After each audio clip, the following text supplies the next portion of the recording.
भाई सभी को नमस्कार। उम्मीद आप अच्छे होंगे, बहुत अच्छे से अपनी पढ़ाई पर लगे हुए होंगे। आज हम इतना बेहतरीन क्लास कवर करने वाले हैं जिसमें 3 से 4 टॉपिक ऐसे कवर करने वाले हैं जिनसे आपको यूपी ट्रिपल एससी पैट और कोई भी वनडे एग्जाम हो, मैं ये कह रहा हूं, यहां से क्वेश्चन जरूर देखने को मिलेगा। कौन कौन से टॉपिक है आज के, उन्हें देखते हैं। तो आज हम कवर करने वाले हैं 1857 की क्रांति, जिससे 100% आपका क्वेश्चन बनेगा। ठीक है, 1857 की क्रांति, प्रमुख युद्ध, इतिहास के प्रमुख युद्धों के बारे में, प्रमुख पुस्तकें यानी हमारे पास बुक्स जो हैं, इसके अलावा पर्यटन स्थल, ये हमारा आज का टारगेट रहने वाला है। 2 नंबर तक के यहां से क्वेश्चन फंसने वाले हैं, तो बहुत अच्छे से सीट बेल्ट बांध लीजिएगा। बहुत बेहतरीन तरीके से चीजों को कवर करने वाले हैं। अगर मैं बात करूं आप इस चैनल पर नए हैं तो चैनल को सब्सक्राइब कर लीजिएगा, क्योंकि मैंने बहुत बेहतरीन बेहतरीन कंटेंट आपके लिए डाला। जैसे टेट के लिए सबसे पहले मैंने 5-6 चैप्टर डाले थे, उसके बाद मैंने एक करंट अफेयर डाले थे 100 क्वेश्चन का, फिर उसके बाद मैंने भारतीय राष्ट्रीय आंदोलन पूरा डाला था, उसके बाद मैंने आपको यहां पर 4 टॉपिक कवर कराए थे। ऐसी आज भी 4 टॉपिक हैं, तो आप देखोगे कि हम बहुत बेहतरीन तरीके से एक दिन में 4-4 टॉपिक कवर कर रहे हैं, ताकि आपका maximum number of question practice हो और बढ़िया तरीके से आप रिवीजन कर सको। और अब तक लगभग मैंने इन 4 क्लासों में लगभग 400 क्वेश्चन कवर करा दिए, और 100 क्वेश्चन आज, मतलब 500 क्वेश्चन केवल 5 क्लास में। यानी एग्जाम से पहले 2-3 हजार क्वेश्चन का रिवीजन करके आओगे तो क्वेश्चन छूटेगा कहां से। तो स्टार्ट करते हैं सबसे पहले क्वेश्चन से। हमारे पास पहला क्वेश्चन है, 1857 की क्रांति का तात्कालिक कारण क्या था। देखो, वैसे तो बहुत बड़े बड़े कारण रहे, लेकिन तात्कालिक कारण का मतलब होता है कि तत्काल ऐसा क्या हुआ जिसके कारण 1857 की क्रांति ने जन्म लिया। तो वो था चर्बी लगे कारतूसों का यूज करना, है ना, गाय और सुअर की चर्बी लगे कारतूसों का यूज करना। और वो मुंह से खोलनी पड़ती थी कारतूस, वो इनफील्ड राइफल में लगती थी, जिसके कारण उसे आपत्तिजनक माना गया। अगला क्वेश्चन, 1857 की क्रांति का प्रारंभ 10 मई 1857 को कहां से हुआ।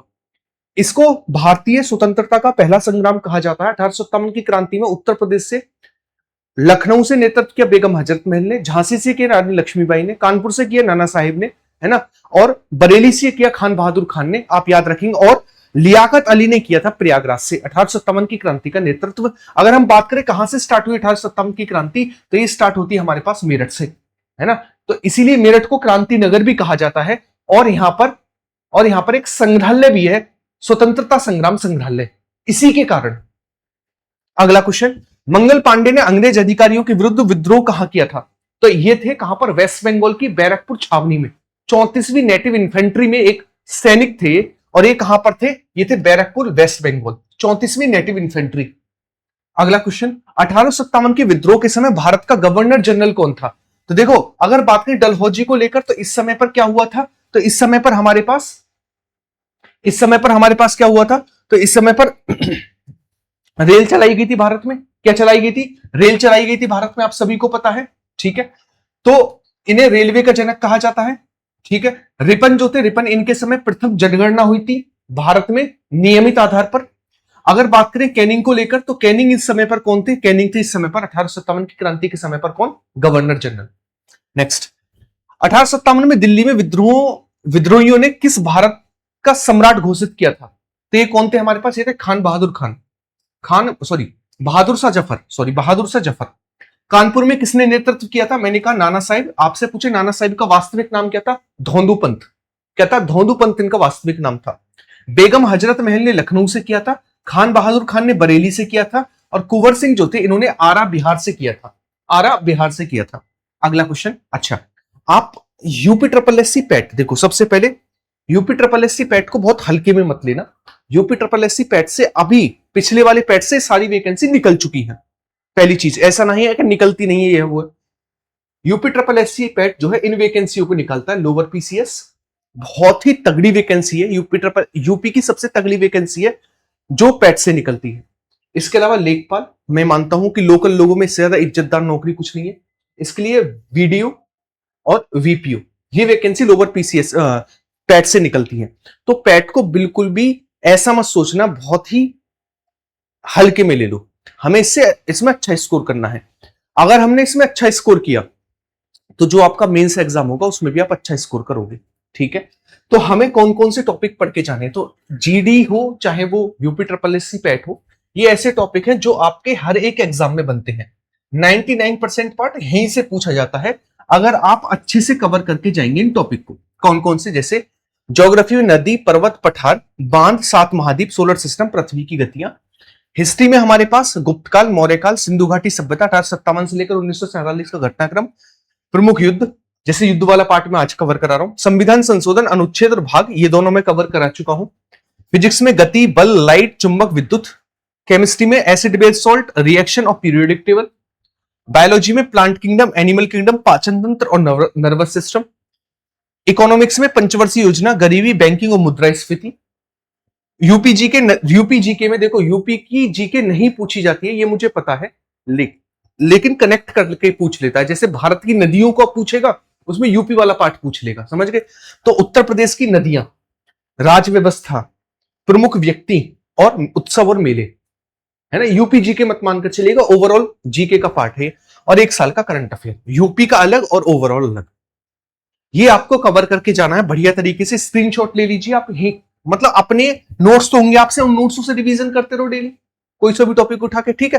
तो ये टॉपिक आपको 80% पार्ट कवर करते हैं बढ़िया तरीके से। तो इन टॉपिक्स को जरूर करके चाहिएगा, चाहे आप जीडी की तैयारी कर रहे हैं, चाहे आप पैट की तैयारी कर रहे हैं। अगला क्वेश्चन है हमारे पास नेक्स्ट, लखनऊ में 1857 के विद्रोह का प्रमुख नेता कौन था? लखनऊ में, तो मैंने कहा था ना, लखनऊ में कौन थी? लखनऊ में थी बेगम हजरत महल। कौन थी? बेगम हजरत महल थी लखनऊ में, है ना। मौलवी लियाकत अली कहां से थे? प्रयागराज से लियाकत अली थे, ठीक है। रानी लक्ष्मीबाई कहां से थी? झांसी से थी।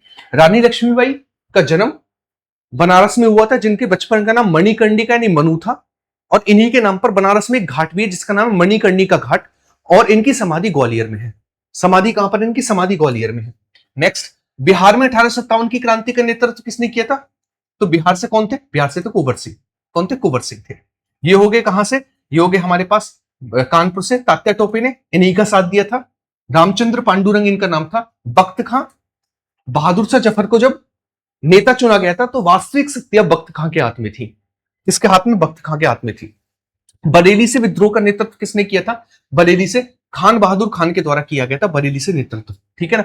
यहां से ले लेना और आज ही रिवीजन कर लेना। जो 40 टॉपिक मैंने आपको बताए, जहां से क्वेश्चन टॉपिक पूछा ही जाएगा, ठीक है, एक जगह कंपाइल करके यहां से रिवीजन एक बार कर लेना आप सब।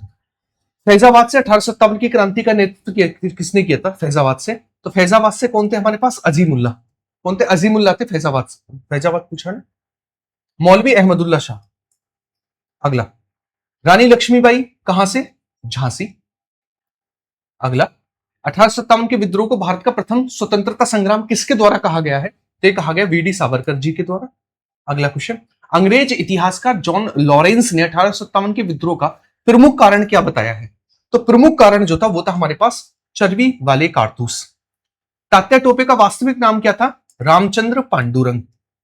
अगला, नाना साहेब का वास्तविक नाम क्या था? धोंदू पंत। क्या था? धोंदू पंत इनका वास्तविक नाम था।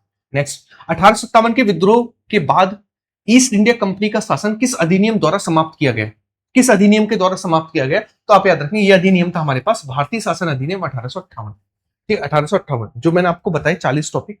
इसके अलावा आप किसी भी वनडे एग्जाम की तैयारी कर रहे हैं, उन नोट्स को लेकर अपना रिवीजन आप कर सकते हैं। और इससे बेस्ट मैं मानता हूं, कभी भी जिंदगी में नोट्स बनाने की, कभी जिंदगी में नोट्स को देखो, एक ऐसे नोट्स अपने पास हमेशा रखो जिनका एक बार आप रिवीजन कर लो, उसके बाद आपको नया कोर्स लिया, फिर से नोट्स बनाए, फिर नया कोर्स लिया, फिर नोट्स बनाए, कोई एग्जाम आया, फिर से नोट्स बनाए। उस हॉच पॉच से बाहर आ जाओ बस। अगर इस हॉट स्पॉट से आप बाहर आ गए तो आप सिलेक्शन ले जाओगे। मैंने खुद लिया, इसलिए मैं बता रहा हूं। एक बार सिस्टमेटिक वे में एक नोट्सों को चुन लो, उन नोट्सों का प्रिंट आउट निकलवा लो, और उन्हीं नोट्सों को बार बार रिवीजन करो और क्वेश्चन की प्रैक्टिस बढ़ा दो। ये सबसे बेस्ट तरीका है सिलेक्शन का। आपने देखा होगा मैं छोटी सी क्लास में नंबर ऑफ क्वेश्चन ज्यादा प्रैक्टिस कराता हूं, क्योंकि क्वेश्चन प्रैक्टिस से ही सिलेक्शन होगा। थ्योरी को बार बार रिवीजन करते रहो, ठीक है। जो मैं आपको नोट्स बता रहा हूं, ये हर एक वनडे एग्जाम को टारगेट करेंगे, कभी भी इसके अलावा आपको नोट्स की जरूरत नहीं पड़ेगी। नेक्स्ट, 1857 की क्रांति के बाद भारत का शासन किसके हाथों में चला गया? तो भारत का शासन जो है ब्रिटिश क्राउन के हाथों में चला गया। किसके हाथों में? ब्रिटिश क्राउन के हाथों में शासन चला गया। आप याद रखें, क्लियर, यहां से ले लेना आज। अगला क्वेश्चन हमारे पास है, ये रहा, बहादुर शाह जफर को निर्वासित करके कहां भेजा गया था? तो इनको रंगून भेज दिया गया था। अगला क्वेश्चन, 1857 के समय मुगल सम्राट बहादुर शाह जफर के प्रमुख सैन्य कमांडर के रूप में दिल्ली में किसने संभाला था? मैंने बताया था ना आपको, बख्त खां के हाथ में वास्तविक शक्तियां थी। इलाहाबाद में 1857 की क्रांति का नेतृत्व किसने किया था? तो लियाकत अली थे। कौन थे? लियाकत अली। 1857 के विद्रोह के दौरान अवध के नवाब कौन थे जिन्हें अंग्रेजों ने पहले अपदस्थ कर दिया था? अवध के नवाब कौन थे? आसफ उद्दौला, सादत अली खां, सुजादुद्दौला या वाजिद अली खां, या फिर वाजिद अली खां। तो आप सभी को पता होना चाहिए कौन थे हमारे पास, वो थे वाजिद अली खां। नेक्स्ट, 1857 के विद्रोह के समय ब्रिटिश की महारानी कौन थी? तो ब्रिटिश महारानी कौन थी हमारे पास, वो थी विक्टोरिया। कौन थी? विक्टोरिया थी। नेक्स्ट, रानी लक्ष्मीबाई की मृत्यु किस स्थान पर हुई थी? ग्वालियर में हुई थी, यही इनकी समाधि स्थल भी है।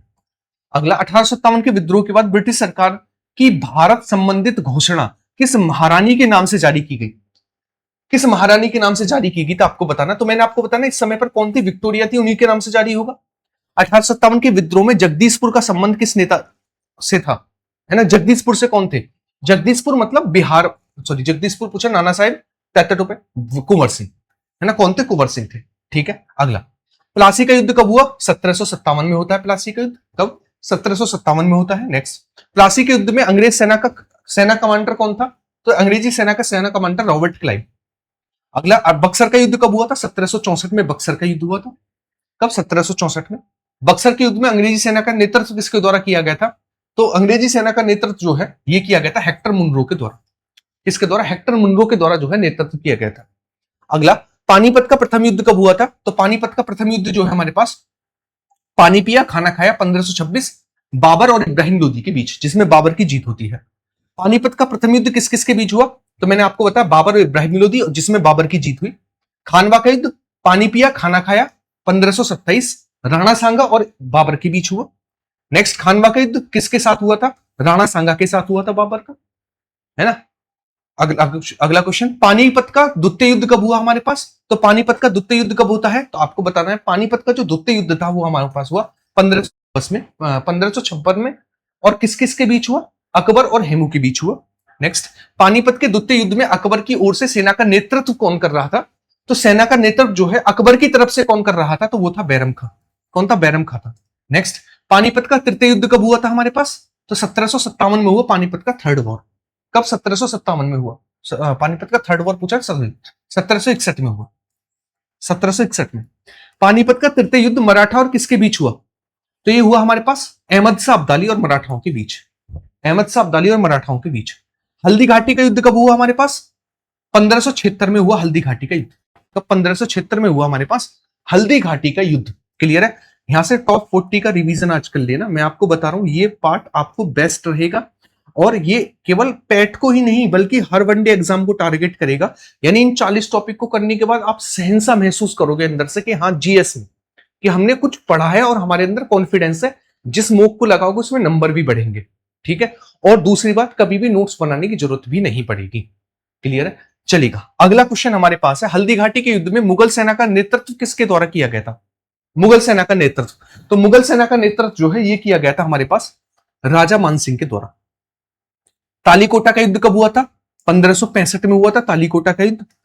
अगला, तालीकोटा के युद्ध के परिणाम स्वरूप किस साम्राज्य को गंभीर क्षति पहुंची थी? किस साम्राज्य को गंभीर क्षति पहुंची थी? तो साम्राज्य था हमारे पास विजयनगर साम्राज्य। अगला, चौसा का युद्ध किस किस के बीच हुआ था? शेरशाह सूरी और किसके बीच हुआ था? हुमायूं के बीच, और हुमायूं हार गया था, इसमें आप याद रखेंगे। 1539 में चौसा का युद्ध हुआ था। चौसा का युद्ध कब हुआ था?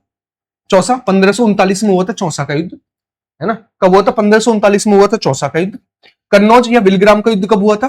तो कन्नौज या फिर बिलग्राम का युद्ध भी इन्हीं के बीच हुआ था 1540 में। तराइन का प्रथम युद्ध कब हुआ था? 1191 में हुआ था। किस किस के बीच? पृथ्वीराज चौहान और मोहम्मद गौरी के बीच, जिसमें मोहम्मद गौरी की हार हुई, पृथ्वीराज चौहान की जीत हुई। दूसरा इनके बीच हुआ 1192 में, जिसमें पृथ्वीराज चौहान की हार हुई और गौरी की जीत होती है। और 1194 में होता है हमारे पास किसका युद्ध? उसके बाद होता है हमारे पास गौरी और राजा जयचंद के बीच, है ना, चंदावर का युद्ध। तराइन का द्वितीय युद्ध कब हुआ? 1192 में होता है तराइन का सेकंड युद्ध। तराइन के द्वितीय युद्ध के समय किसकी विजय हुई? तराइन का सेकंड युद्ध के समय जो है मोहम्मद गौरी की जीत होती है। अगला, चंदावर का युद्ध किस किस के बीच हुआ था? मोहम्मद गौरी और जयचंद के बीच 1194 में, जिसमें मोहम्मद गौरी की जीत होती है। कर्नाटक का प्रथम युद्ध किन दो यूरोपियन शक्तियों के बीच लड़ा गया था? तो आपको बताना है कौन सी दो यूरोपियन शक्तियां थी जिनके बीच ये लड़ा गया था। तो आप याद रखेंगे ये थे हमारे पास अंग्रेज और फ्रांसीसी, इनके बीच लड़ा गया था कर्नाटक का युद्ध। वॉन्डीवॉस का युद्ध जो है कब लड़ा गया? वॉन्डीवॉस तो 1760 में लड़ा गया हमारे पास वॉन्डीवॉस। कब? 1760 में लड़ा गया वॉन्डीवॉस। अर्थशास्त्र के लेखक कौन है? कौटिल्य, जिनको हम क्या कहते हैं? चाणक्य भी कहते हैं। ये है पतंजलि की महाभाष्य है ना। क्या है? महाभाष्य पतंजलि की है। मालविका अग्निमित्रम, ऋतु श्रृंगार, विक्रमोर्वशीय, ठीक है, मेघदूत, ये सभी कालिदास जी की पुस्तकें हैं। अभिज्ञान शाकुंतलम। अगला, रजत रंगिणी किसकी है? कल्हड़ की पुस्तक है, जिसमें कश्मीर के इतिहास के बारे में बताया गया, आप याद रखेंगे। अगला क्वेश्चन हमारे पास ये रहा, हर्ष चरित्र किसकी पुस्तक है? वाणभट्ट की पुस्तक है हर्ष चरित्र। किसकी? वाणभट्ट की पुस्तक है। अभिज्ञान शाकुंतलम किसकी है? महाकवि कालिदास जी की पुस्तक है अभिज्ञान शाकुंतलम। मेघदूत किसकी है? महाकवि कालिदास जी की ही है मेघदूत। अगला, मुद्रा राक्षस किसकी है? शूद्रक की है मुद्रा राक्षस, जिसमें मौर्यों के बारे में बताया गया है। नेक्स्ट, गीत गोविंद किसकी है? जयदेव। जयदेव की पुस्तक का नाम है गीत गोविंद। पृथ्वीराज रासो परंपरागत रूप से किसकी रचना मानी जाती है? चंद्र बरदाई की पुस्तक है हमारे पास पृथ्वीराज रासो। इसकी चंद्र बरदाई की पुस्तक है पृथ्वीराज रासो। रामचरितमानस के लेखक कौन है? तुलसीदास। तुलसीदास को रामचरितमानस का लेखक माना जाता है। पद्मावत मलिक मोहम्मद जायसी के द्वारा लिखी गई है पद्मावत पुस्तक। अगला क्वेश्चन, अकबरनामा किसके द्वारा लिखी गई है? अबुल फजल के द्वारा लिखी गई अकबरनामा। आईने अकबरी किसके लेखक कौन है? आईने अकबरी के, तो आईने अकबरी के लेखक जो है वो है अबुल फजल। कौन है? अबुल फजल है। नेक्स्ट, बाबरनामा मूल रूप से किस भाषा में लिखी गई है? बाबरनामा, तो बाबरनामा को लेकर बात करें, ये लिखी गई है हमारे पास चगताई तुर्की भाषा में। हुमायूंनामा के लेखक कौन है? इनकी लेखक है गुलबदन बेगम। कौन है? गुलबदन बेगम के द्वारा लिखी गई है। ठीक है, यहां से आज रिवीजन कर लेना, और आज ही का टाइम है, आज अवेलेबल होंगे बस। ठीक है, अगला क्वेश्चन हमारे पास, तुजुक ए जहांगीरी किसकी आत्मकथा है? तुजुक ए जहांगीरी, तो सीधी सी बात है, जैसे नाम से पता चल रहा है, जहांगीर की पुस्तक का नाम तुजुक ए जहांगीरी। डिस्कवरी ऑफ इंडिया के लेखक कौन है? जवाहरलाल नेहरू है डिस्कवरी ऑफ इंडिया। कौन? जवाहरलाल नेहरू है डिस्कवरी ऑफ इंडिया। क्लियर है? नेक्स्ट बढ़े आगे क्यों? अगला क्वेश्चन, हिंदू स्वराज के लेखक कौन है? महात्मा गांधी। हिंदू स्वराज के लेखक Mahatma Gandhi. India wings freedom किसकी है? मौलाना अबुल कलाम आजाद की इंडिया विंग्स फ्रीडम। गीतांजलि के लेखक कौन है? गीतांजलि, तो गीतांजलि के लिए इन्हें रविन्द्रनाथ टैगोर जी को नोबेल पुरस्कार भी मिला था साहित्य में। आनंद मठ किसकी है? तो आनंद मठ है हमारे पास बंकिम चंद्र चट्टोपाध्याय की। अगला, गोदान किसकी पुस्तक है? मुंशी प्रेमचंद जी की पुस्तक का नाम है गोदान। इसकी मुंशी प्रेमचंद जी की। कामायनी के लेखक कौन है? जयशंकर प्रसाद की पुस्तक है कामायनी। जयशंकर प्रसाद जी की पुस्तक है कामायनी। रश्मि रथी किसकी पुस्तक है? रश्मि रथी, तो रश्मि रथी जो है, क्या रामधारी सिंह दिनकर की पुस्तक का नाम रश्मि रथी है? तो आप कहेंगे रामधारी सिंह दिनकर की पुस्तक का नाम है रश्मि रथी। नेक्स्ट, मधुशाला किसकी है? हरिवंश राय बच्चन की पुस्तक है मधुशाला, मधुबाला। भारत भारती किसकी पुस्तक है? मैथिली शरण गुप्त जी की पुस्तक है हमारे पास भारत भारती। कौन सी? भारत भारती। ताजमहल किस शहर में स्थित है? तो आगरा में हमें ताजमहल देखने को मिलता है। अगला, खजुराहो के प्रसिद्ध मंदिर कहां पर है? खजुराहो, खजुराहो मध्य प्रदेश में है। कहां पर? खजुराहो मध्य प्रदेश में है। नेक्स्ट, अजंता की गुफाएं कहां पर है? महाराष्ट्र में है अजंता की गुफाएं। महाराष्ट्र में है अजंता की गुफाएं। एलोरा की गुफाएं कहां पर है? अजंता एलोरा दोनों महाराष्ट्र में ही है। अजंता एलोरा दोनों महाराष्ट्र में है। कोणार्क का सूर्य मंदिर कहां पर है, जिसे ब्लैक पैगोडा भी कहा जाता है? ये उड़ीसा में है। और पुरी जगन्नाथ टेम्पल भी उड़ीसा में ही है। जगन्नाथ मंदिर कहां पर है? पुरी उड़ीसा में है, मैंने आपको बताया था अभी। सांची स्तूप कहां पर है? सांची, तो सांची स्तूप मध्य प्रदेश में है। सारनाथ उत्तर प्रदेश में है। नेक्स्ट, हवा महल कहां पर है? जयपुर में है हवा महल। कहां पर है? जयपुर में है हवा महल। ठीक है, अगला क्वेश्चन, स्वर्ण मंदिर कहां पर है? तो अमृतसर में है स्वर्ण मंदिर, जो कि एक गुरुद्वारा भी है। अगला, गेटवे ऑफ इंडिया कहां पर है? तो गेटवे ऑफ इंडिया है मुंबई में, जबकि इंडिया गेट है कहां पर? इंडिया गेट है हमारे पास दिल्ली में। चार मीनार कहां पर है? चार मीनार है हैदराबाद, तेलंगाना में। गोल गुंबज कहां पर है? बीजापुर में है गोल गुंबज। कहां पर? बीजापुर में है गोल गुंबज। हम्पी के अवशेष किस राज्य से मिले हैं? हम्पी के अवशेष मिले कर्नाटक से। ठीक है, विजयनगर साम्राज्य के हैं। मीनाक्षी अम्मन मंदिर कहां पर है? मदुरई में है मीनाक्षी अम्मन मंदिर। कहां पर? मदुरई में है मीनाक्षी अम्मन मंदिर। क्लियर है? चलिएगा अगला क्वेश्चन, वृद्धेश्वर मंदिर कहां पर है? वृद्धेश्वर मंदिर जो हमारे पास वो है तंजावुर में। कहां पर? तंजावुर में है। महाबोधि मंदिर कहां पर है? महाबोधि मंदिर, तो बोध गया में है क्या महाबोधि मंदिर? क्या महाबोधि मंदिर बोध गया में है? तो आपकी बिल्कुल सही बात है, बोध गया में, जहां पर गौतम बुद्ध को ज्ञान की प्राप्ति हुई थी। नालंदा के प्राचीन विश्वविद्यालय के अवशेष किस राज्य से मिलते हैं? नालंदा विश्वविद्यालय था हमारे पास बिहार में, जिसका निर्माण जो है वो किसके द्वारा कराया गया था? आप मुझे होमवर्क में बताएंगे, जो कि एक पाल वंश का राजा था। कुतुब मीनार कहां पर स्थित है? तो कुतुब मीनार जो है नई दिल्ली में देखने को मिलता है। नई दिल्ली का मेहरौली क्षेत्र है, और इसी कुतुब मीनार में हमारे पास लोह स्तंभ भी देखने को मिलता है, लोह स्तंभ। बुलंद दरवाजा कहां पर है? बुलंद दरवाजे का निर्माण अकबर के द्वारा कराया गया था गुजरात विजय के उपलक्ष्य में, और ये आगरा के पास फतेहपुर सीकरी में है। अगला, विक्टोरिया मेमोरियल कहां पर है? तो विक्टोरिया मेमोरियल जो हमें कोलकाता में देखने को मिलता है, विक्टोरिया मेमोरियल। अगला क्वेश्चन, काजीरंगा राष्ट्रीय उद्यान कहां पर है? ये एक सींग वाले गैंडों के लिए फेमस है, ये असम में है, असम में है। नेक्स्ट, जिम कॉर्बेट राष्ट्रीय उद्यान जो कि भारत का पहला नेशनल पार्क भी है, 1936 में हैरी नेशनल पार्क के रूप में इसकी स्थापना हुई थी। उसके बाद इसका नाम जिम कॉर्बेट पड़ा। इसके बीचों बीच से रामगंगा नदी बहती है, इसलिए इसको रामगंगा नेशनल पार्क भी कहा जाता है। तो आंसर होगा हमारे पास कहां पर? उत्तराखंड में है, आप याद रखेंगे कहां पर? उत्तराखंड में है, आप याद रखेंगे। क्लियर है? यहां से आज सारे के सारे रिवीजन कर लेना, आप हर एक वनडे एग्जाम के लिए जीएस में माहिर हो जाएंगे, इतना वादा है। नेक्स्ट, अगला क्वेश्चन है हमारे पास, रणथंभौर राष्ट्रीय उद्यान कहां पर है? तो राजस्थान में है रणथंभौर राष्ट्रीय उद्यान।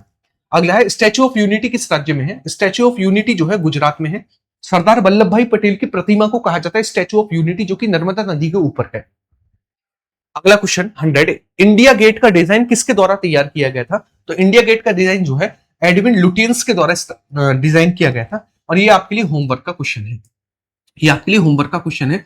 और साथ के साथ क्लास कैसी लगी तो बताएंगे, मैं शॉर्ट रिवीजन कराता हूँ, बहुत बेहतरीन क्वेश्चन कवर कराता हूँ। दूसरा, आप सभी कमेंट बॉक्स में ये बताएंगे आपको कौन कौन से चैप्टर चाहिए, तो उन्हीं चैप्टर को बढ़िया तरीके से कवर करेंगे।